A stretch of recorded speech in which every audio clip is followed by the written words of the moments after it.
people ever get to shovel up cranberries, eh? Yeah, exactly. So what are we doing right now? We're just getting the cranberries out of the water here, and we're putting them in the wagon. Yeah. And after that, we'll be taking them up to the processing building. Okay. Now, I know you said that you only harvest once a year, but how many times will you actually flood the field and shovel the berries out?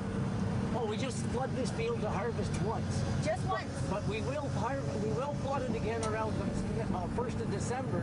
Okay. For frost protection for the winter. We want to get about 8 or 10 inches a foot of ice. Oh, really? And then around the 1st of January, we'll let the water out through the sluice gate, and the ice settles down and protects the plants from the winter frost. Yeah. From the wind. Eh? And where does the water come from? Well, we have enough water reserves on site here. We have some big ponds in the back. Yeah. If you were here a little earlier, you would have seen about 5,000 geese back in the ponds there. And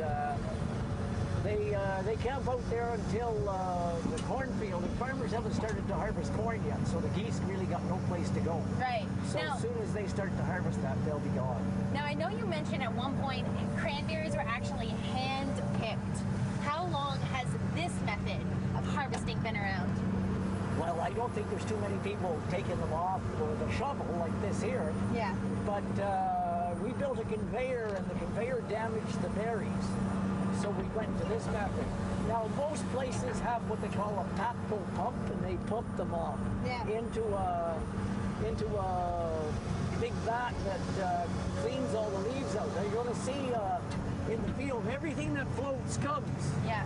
So when we get up to the plant, you're going to see that we have a fanning mill there, and that will take all these leaves and stuff out of there. Right.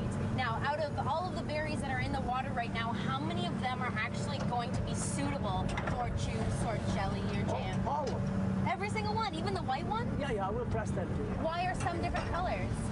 Well, the white ones are lower on the vine, and if these had been another week, we'd have had maybe a little bit more red, but this is pretty good.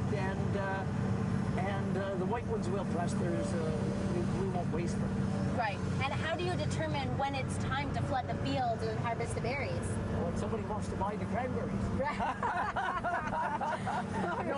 We try to get harvesting all the time around the 15th of September, 17th September. Yeah. And then we start to get the supply of demand for cranberries, so then we start to supply. We're at the farmers markets all summer, and people are starting to ask for fresh cranberries. Of course, we have frozen cranberries here around. Well, we have